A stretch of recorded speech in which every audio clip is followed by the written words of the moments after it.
Hello. Good morning, good morning. Welcome to the Raw Convo, and welcome to this time with us. Here is the real Sherry Kondo.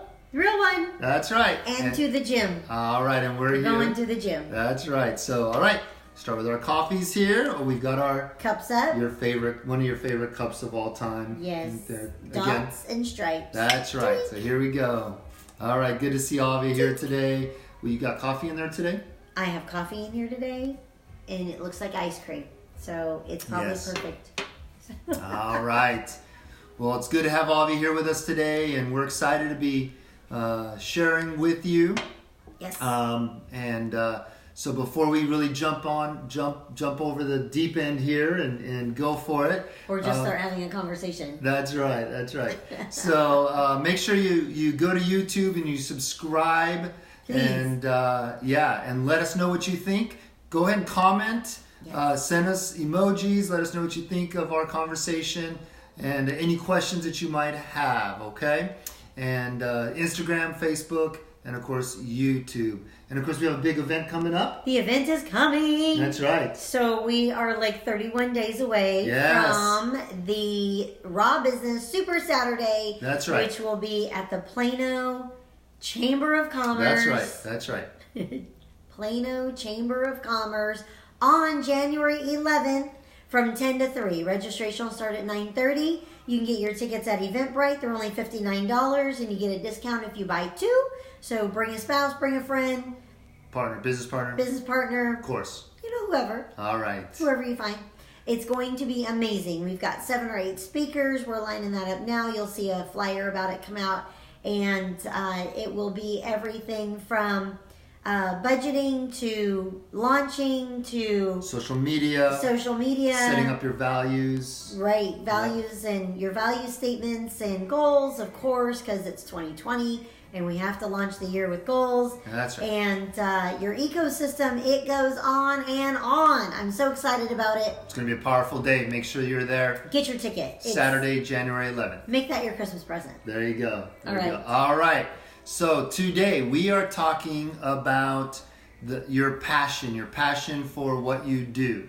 Yes. And so we had a great quote that we just just yesterday that we posted. Is that right? Posted up a quote yesterday. That's right. A quote from Sherry Kondo. Sort of. That's right. So all right. There's nothing new under the sun, people. But that's right. So tell us that quote. So the quote is, "Don't look to what." Oh wait, I have to read it. I have a cheat sheet back here. So excuse me, I gotta read it. Don't look to what you do to bring you passion. Look to bring your passion to what you do. Okay. And that's good. It's really good. Soak it in. Yeah. Bring your passion to what you do. Got to think that one through. So, not too long ago, we talked about a baseball player who was at the top of his game. Yep. He won the World Series. Yeah, he was in the World Series. Not the Super Bowl. Right. Sorry.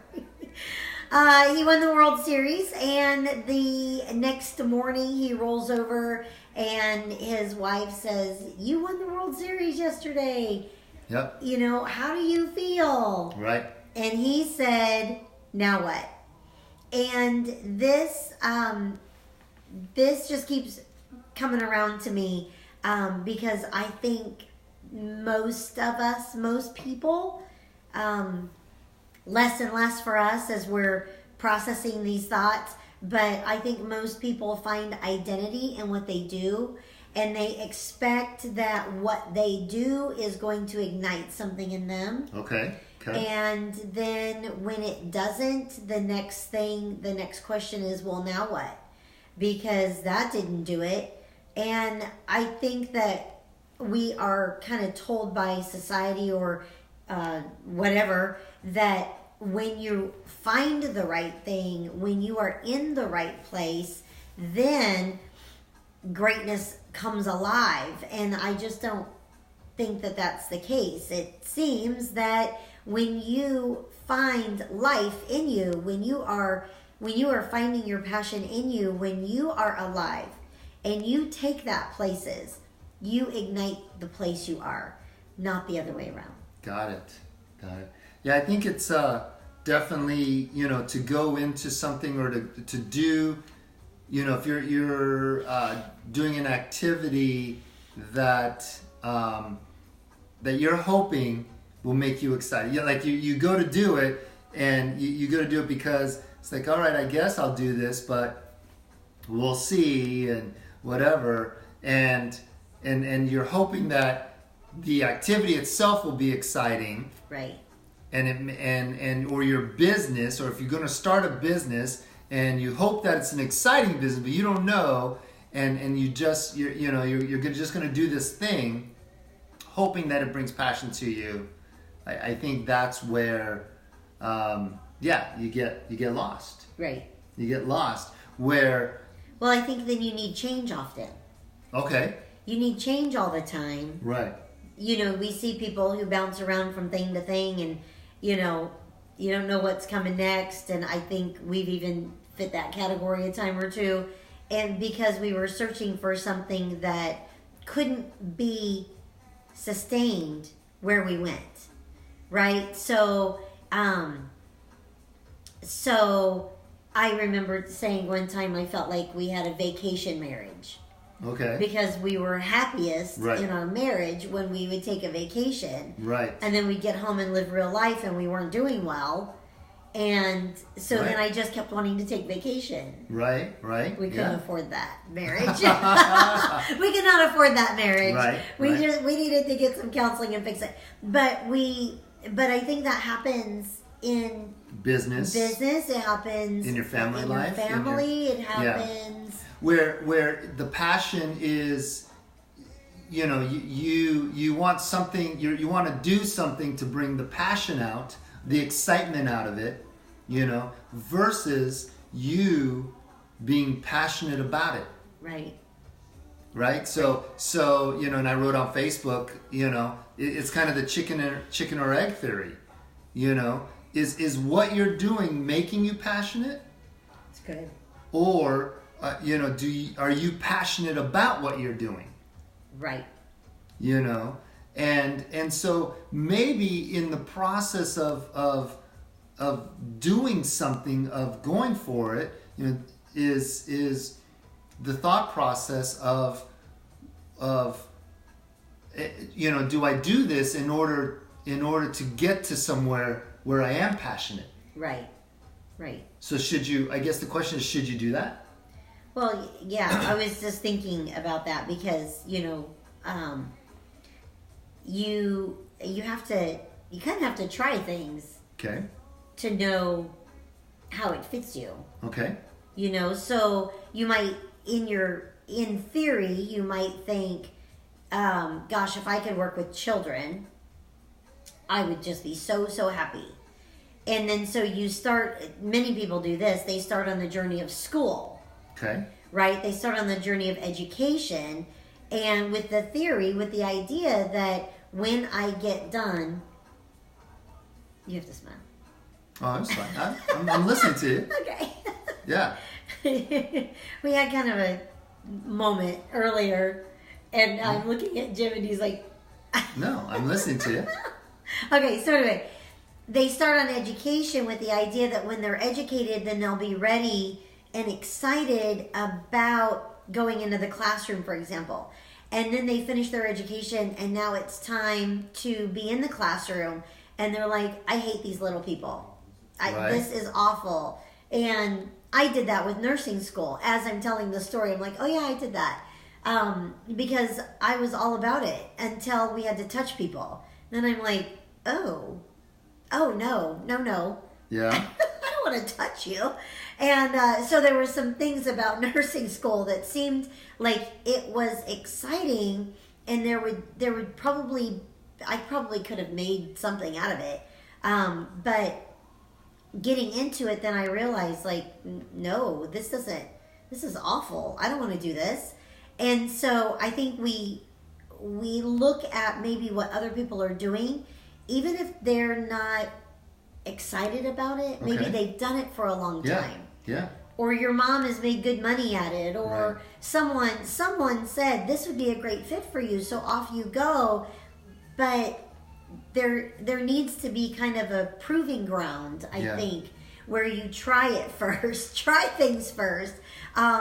Teach Sunday school or something if you think you want to be with kids, and do something, in the vein of what you think is fitting you. Maybe, now what I do know about me is that people make me excited. I'm excited to work with people. I love it. I don't want to care for you when you're sick because that's irritating. But I love to work with people. And I think in my mind, that idea of nursing school translated to, well, people need you the most then, and then that would be the most rewarding, but it was not. And so I think you have to try some things, but don't get caught up in, because I'm doing this, that's where I have to stay. Right. And if you start feeling like, no, this doesn't work,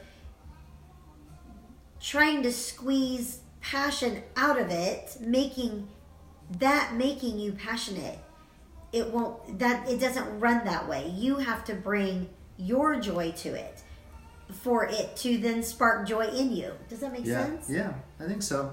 When we talk about, only doing things that spark joy in you, that's a whole conversation right now. And but I don't think something sparks joy in you. I think you have this joy in you, and when you meet the right match, your joy is ignited. I don't think it goes the other way. Right. Because not for very long anyway. Right, because if you expect something to manifest that joy, to bring out that passion, the joy, the excitement out of you, then you have to keep finding those things. True. Right. Right. That's what I was you saying have to. first, Right. Yeah. You have to Change all keep. the time. Right. Change. You have to keep pushing the limits on even the same thing. You have to keep pushing it in order to get that excitement, to get the joy out of it, to make you excited. Right. Versus if you have a joy or a passion or excitement for something that you're bringing to the table. Yeah. Yes. So tell us your thoughts on how this fits your identity.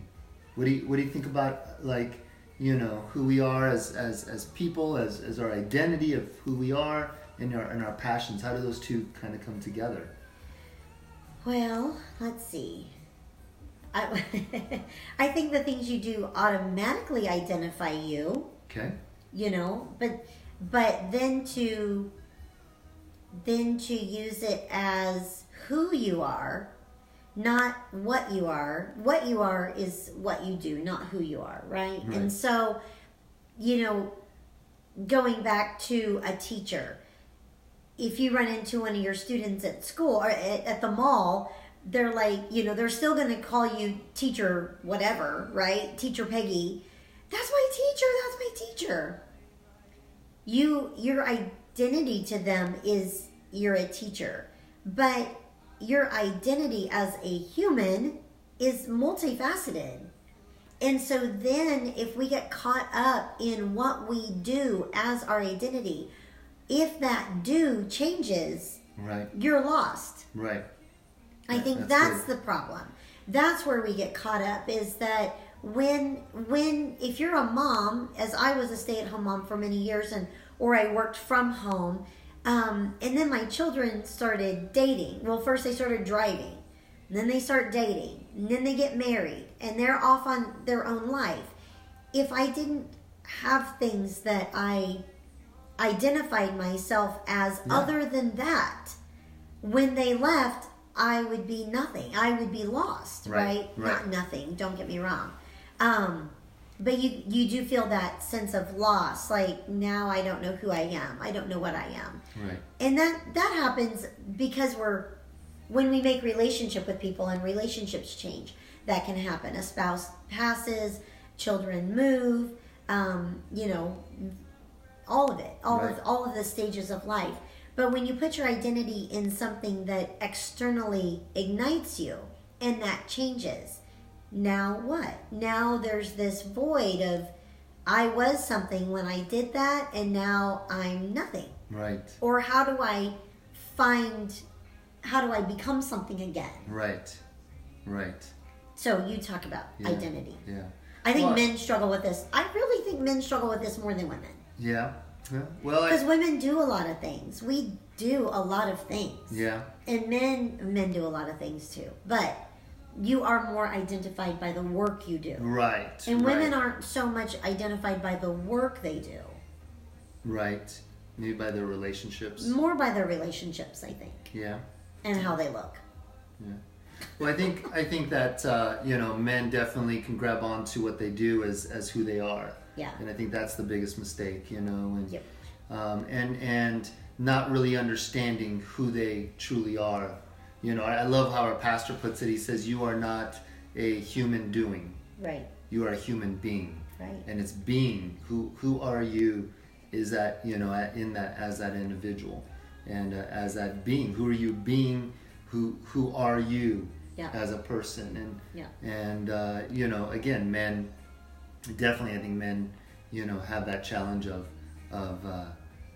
identifying who they are and understanding who they are, what their standing is outside of their work as a human being. Yeah. I know we've known very powerful, influential people in business. Yes. And then you spend time with them alone, and it's like, ew. Yeah. Like, I met you at this whatever event, and you were all about chatty, and you were all about getting to know us because of the work you do and how it aligns with the work we do. And, we want to, let's partner. And then we get together and on a human being level. Right. I don't ever have to have a conversation with you again. Right. Like, it just lacks relationship. It lacks the connection because of the being part instead of, we got outside of the doing part and just being together. It just did then not. There's nothing there. It didn't work. Yeah, I agree. Yeah, I agree. And so definitely, so I think that definitely as with our passions for things, for what we do, it can get all lost. Yeah. And convoluted in trying to make it fit into our identity. Yeah. Make a passion fit into our identity versus our identity. Out of our identity comes these passions. Yeah. For what we're doing. So, what do you think about? Oh, that's so good. What do you think out of about? Your identity comes your passion. Whew, this is super deep. Yeah. Yeah. I think that's why we're kind of maybe struggling with it. Yeah, we're kind of grappling with it a little bit. Trying to get through it, and I don't, and mainly I think also because we haven't mastered that for sure. I mean, there's certainly certainly things. That's why this is raw. That's why it's raw. That's why this is a raw conversation. You're getting the raw conversation. That's right. Yeah. So I guess then is there a solution? Is there an antidote to this problem, to being wrapped up in what you do as identifying you rather than what you be, who you are? Well, I'm not. I don't know. I think we're talking about the passion to do something. Yeah. The passion to be something or do something, or the passion that's within you coming out. Yeah. Right. Yeah. So, I think really that's the question. I think, and so are we, so in order to live out that passion that comes out of you, I think the question is, should you do things that you're not passionate about? I guess that's the first question. Right. Should you do things that you're not passionate about? Or do you only do things that you're passionate about? And what if those things that you're not passionate about are going to get you to the place of what you're passionate about? Should you do them? Yes. Yes. Bottom line. Yes. You know what this probably sounds terrible, but the first thing that comes to mind is after you've had children, after some people have had children, they realize that maybe they weren't all that jazzed about. They didn't realize how complicated children are. How much work it is. How much work it is. And and how selfless you have to be to do it. And so you still have to do it. Right? Right? Yeah. I mean, you can grow into passionate about your kids and you'll find things that, like, they ignite me in different ways. But I think that, that's a big one because, I mean, you can't get out of that. But you have to do it. Yeah. And so whether at the moment you're passionate about it or not, you're in. You do it. And same with taking a job. Yeah. You took a job that you thought would be fantastic. They spent money on training you, and now you're realizing I'm not passionate about it. But maybe there's not another job on the horizon, and your family needs that income. You do the job, right. And so during that time, you might be finessing your skill to say, in the next round, I'm only going for something that looks like this because this over here isn't fitting me, so I need to work on something over here. Right. But until that happens, you are doing, like it or not, you do what is necessary, and hopefully along the way, you are moving closer and closer to operating from an inside out passion, not an outside in. Yeah. Passion. So as we bring this down to the business level, as we take it to specifically entrepreneurship, being very specific there, that there are things that coming out of you that you're passionate about doing. Yeah. Might be the accomplishment. It might be there's nothing. You said the other day, in the process of our business, that end, there's nothing better than that end result of that business, of what you get to see happen. That's right. There's nothing better. That's right. And that's what you're passionate about. Yeah. Right? So that picture, that thing. But I think the question is it worth it? Is the process that you're not passionate about. Right. Is the step-by-step series of events that have to happen in order to get to that end result that you're so passionate about, that gets you so excited, is it worth it? Right. And if you don't do that, if you don't do the step-by-step process, then you don't get that end result. Right. There's no shortcut to it. Yeah. Right? And so I think that's the question. Is it worth it? It's good. Is it worth it to go through the process to get the end result of what you are passionate about? Right. So I've been listening to, I told you I've been listening to the, I think it's called Start With Why from Simon Sinek. And everybody can say, I know how to do something, or I know what I do. Most people can say what they do.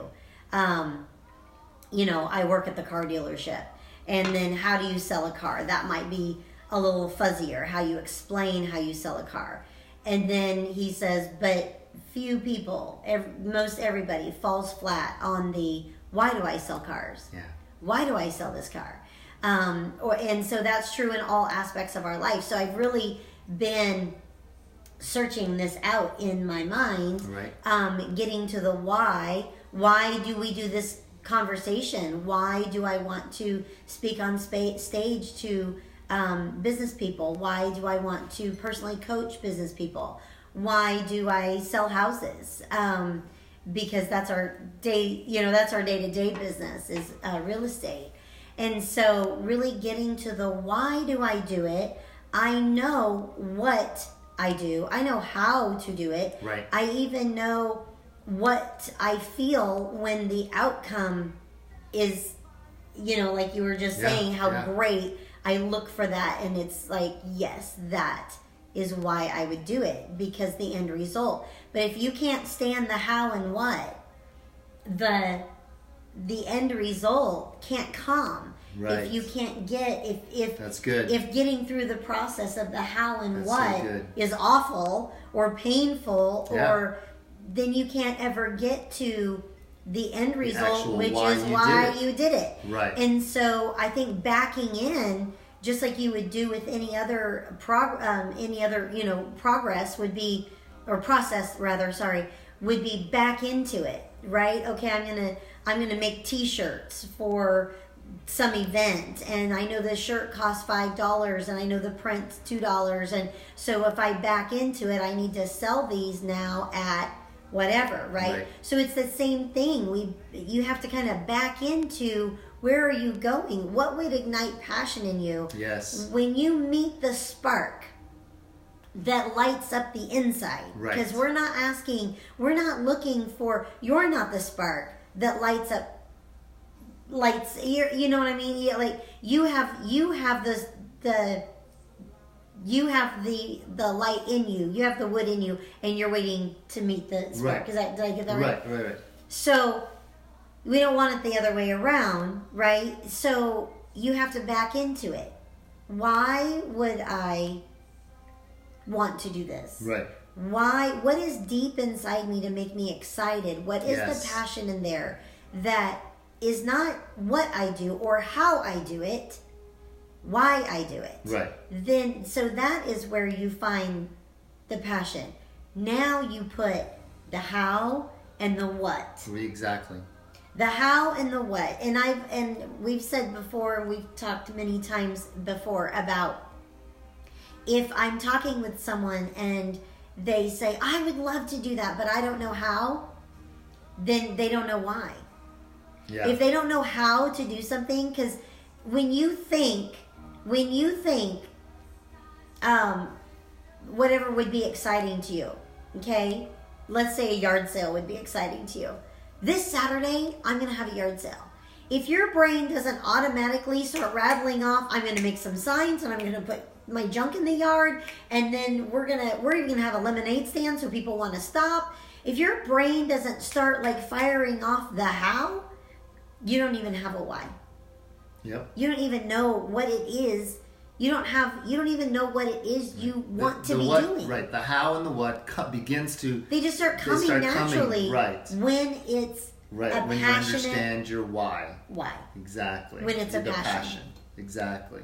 Yeah. Exactly. That's good. So, we muddled through this. We got all the way around. Right. Sorry for some of you that. Thank you so much for staying the whole time, but sorry it took us a while to get there. But I want to hear from you because this is deep. This subject is deep. It really is very personal. Yeah. It's not something someone can tell you. People can see things in you that they might say, man, when you talk about blah blah blah, you just light up. Or when I see you with whatever, it's like it's natural for you. Yeah. If things are coming natural for you, that's an identifier for sure.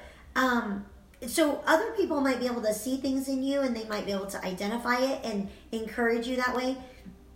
But you really have to reach deep and clear out the noise of really kind of what others have said, what others have perceived, even what your self-talk has said that's not possible. Side note, I also think our self-talk is the most negative about the things we're the most natural at. Because if it comes natural to you, then it's hard to defend it. It's hard to defend why you're good at it. Yeah. Right? People will say, oh my gosh, you're so good at that. And you just want to go like, well, that's nothing. Yeah. It just happens, yeah. right? My mom says that about crafts and stuff. I'm like, Mom, that's so beautiful. She's like, whatever. Just happen. Yeah. Crafts don't just happen. Just right. look around my house. So yeah. There's just things that if someone's identified something in you, that's probably a clue. And if your self-talk is the most negative about it, that's probably a clue. That those are natural things in you that could be stirred up and you could run with it and feel you're most successful. So, yeah. Anyway. Very good. Very good. A lot. Well, let us know what you think. Tell us the passion inside of you. Tell us what you think about what we just said. About the passion has to start within you instead of expecting something else to bring you that passion. And let us know. Let's talk about it. And, we can talk even more about it in future episodes here. Yep. And, we'd love to hear from you. So let us know what your thoughts and your hearts and, is saying in your comments and concerns. So, all right. Concerns, no concerns, you're good. Yeah, there you go. There you go. Thanks, y'all. Go get your ticket for the Super Saturday, $59, Eventbrite, and I'll be posting. It's also on Facebook. It's on Facebook. All the links are all at all out there on all the social media sites. So make sure you check it out there. Go to YouTube, subscribe to this channel, and let us know your thoughts. Be blessed. Have an incredible week, day. and we'll talk to y'all soon. Thanks. All right. Bye. Bye.